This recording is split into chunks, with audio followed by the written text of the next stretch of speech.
En fait, le congrès il existe depuis maintenant une bonne quarantaine d'années. Simplement, c'est vrai qu'on n'avait jamais été associé de manière aussi forte.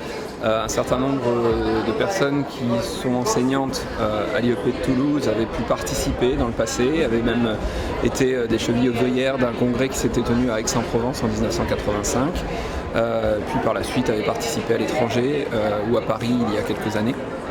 Et grâce à ces personnes, et notamment à la professeure de sociologie, Wanda Capeller, nous avons eu l'opportunité d'organiser le congrès directement à l'IEP.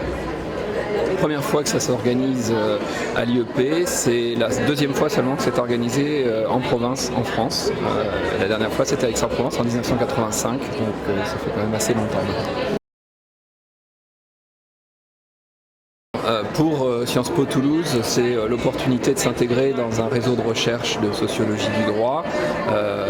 Nous y étions un peu à travers notamment Wanda Capeller qui a un très gros réseau international, mais c'est l'opportunité de faire bénéficier l'ensemble des collègues de ce réseau, de créer des synergies avec des groupes, notamment autour des ateliers qui ont lieu l'après-midi, où ce sont vraiment des ateliers thématiques où les chercheurs du monde entier peuvent se retrouver sur certains objets.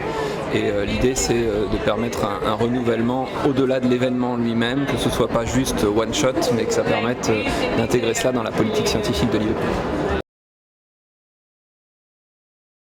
Ça a été un travail partagé entre les trois institutions majeures, à savoir Sciences Po d'une part, le Research Committee et puis le réseau européen droit et société.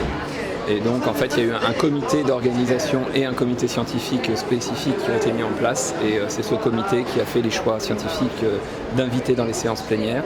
Et ensuite pour les ateliers, c'est vraiment des appels à communication, donc là ça a circulé dans tous les réseaux scientifiques mondiaux, et on a eu, vous voyez, plus de 400 personnes qui ont proposé des interventions.